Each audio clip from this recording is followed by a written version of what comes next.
नमस्कार दोस्तों, भारत के पड़ोसी देश नेपाल से बहुत बड़ी खबर निकल कर रही है। दरअसल नेपाल में भयंकर विद्रोह शुरू हो चुका है, भयंकर क्रांति शुरू हो चुका है और बड़ी बात तो यह है, चीन के खिलाफ लोगों ने भयंकर मोर्चा खोल दिया है।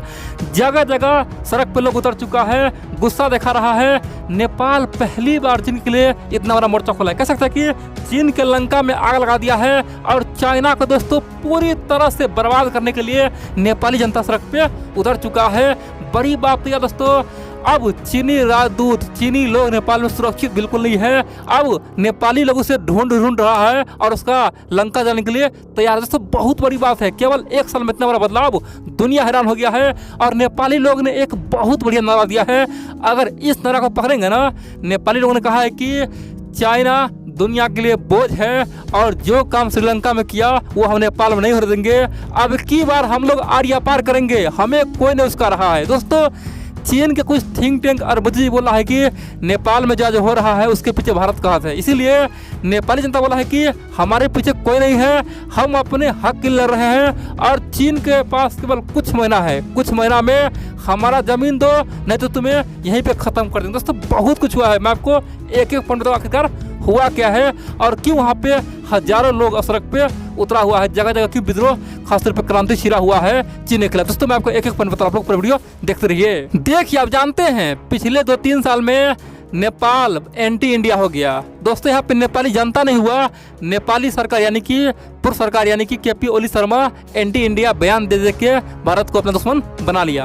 केपी ओली शर्मा कहना था कि हम भी कम्युनिस्ट पार्टी का नेता है और शी जिनपिंग भी कम्युनिस्ट पार्टी का नेता है, हम दोनों भाई भाई हैं और शी जिनपिंग भी कोई धर्म नहीं मानता है, वो भी नास्तिक है और हम भी नास्तिक है, हम धर्म कुछ नहीं मानते हैं, हम तो केवल अपने पड़ोसी भारत से झगड़ा करेंगे, जितना समस्या है वो सब को खुदेरेंगे ताकि आने वाले समय में भारत से हमारा रिश्ता खत्म हो जाए और फिर चीन का हमेशा के लिए गुण गाना शुरू कर। दोस्तों ये बहुत बड़ी बात है, नेपाली जनता को पता है ये जो बॉर्डर समस्या है भारत से, चाहे काला पानी का हो, लिपिलो का, कहीं का भी हो।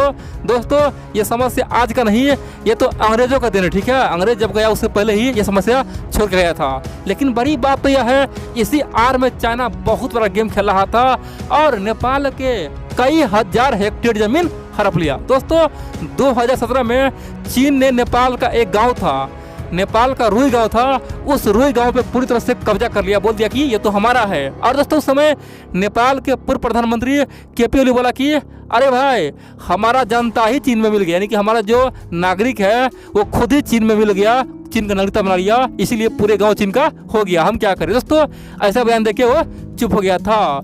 इन सब के अलावा आप जानते हैं हाल ही में जब भारत और चाइना में दोस्तों क्लैश हुआ, भारतीय आर्मी ने चीनी को ठुकाई किया था, 50 को मऊ के पास भेज दिया।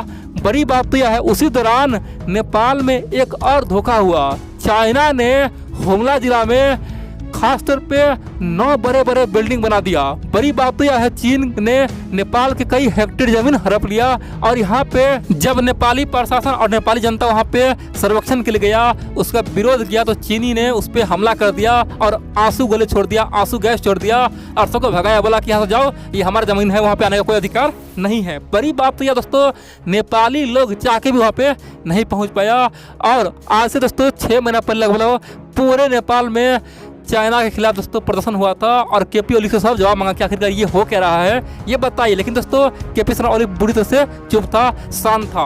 अब बड़ी बात तो यह नेपाल में सरकार बदला है और नेपाली लोग दोस्तों जागरूक हुआ है। और बड़ी बात तो यह है वहाँ के लोग पिछले 2-3 महीना से जब से वहाँ पे देबुआ सरकार ऐसा बोल रहा है कि जल्द से जल्द कोई बड़ा एक्शन लो चीन पे, चीन से क्या समस्या है उसे सुलझाओ और जमीन उसे छीनो। दोस्तों नेपाली लोग खासतौर पे पिछले 2 महीने से देबुआ से सब आंख लगाया हुआ था और अब दोस्तों 2 महीना हो चुका है, कोई रिप्लाई नहीं आया है। इसीलिए नेपाल में जगह जगह विद्रोह होना शुरू हो गया है और चीन के खिलाफ दोस्तों भयंकर प्रदर्शन हुआ है। आप जानते हैं नेपाल में एक पार्टी है डेमोक्रेटिक सोशलिस्ट पार्टी। दोस्तों उस पार्टी का अगुवाई महेंद्र ठाकुर जी कर रहे हैं। महेंद्र ठाकुर जी ने दोस्तों कल पूरे नेपाल में अपने पार्टी के साथ दोस्तों भयंकर प्रदर्शन किया और बड़ी बात तो यह है नेपाल के राजधानी काठमांडू में सैकड़ों दोस्तों हजारों की मात्रा में लोग खड़े हो गए और जगह जगह चीनी का विरोध किया, बोला कि गो बैक चाइना, चीनी भागो, चीन गद्दार है, चीन चोर है, चीन भू माफिया है।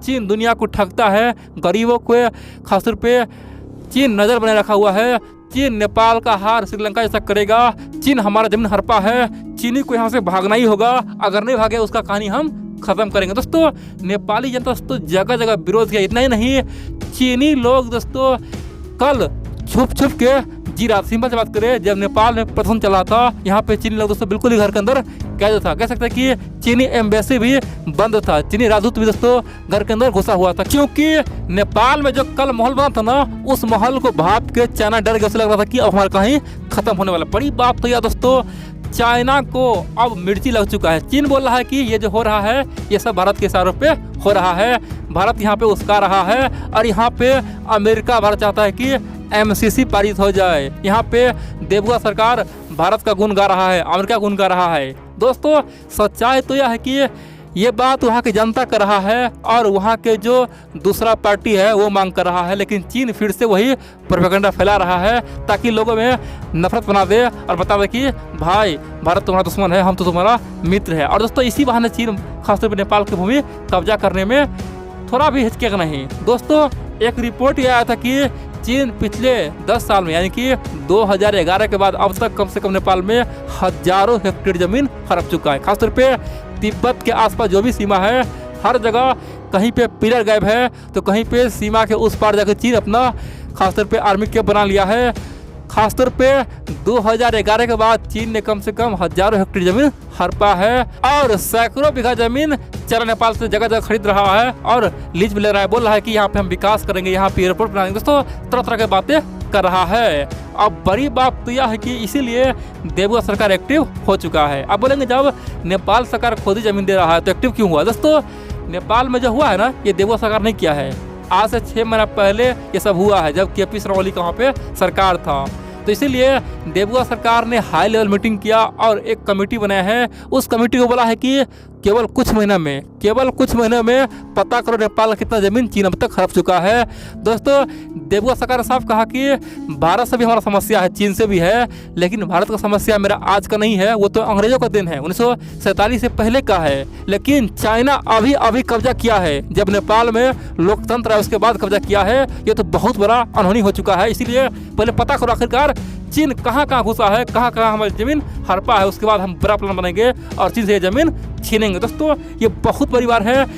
खासतौर पे नेपाल सरकार ने पहले बोल दिया है कि जल्द से जल्द पता लगा आखिरकार हुआ क्या है। आप बोलेंगे इससे होगा क्या?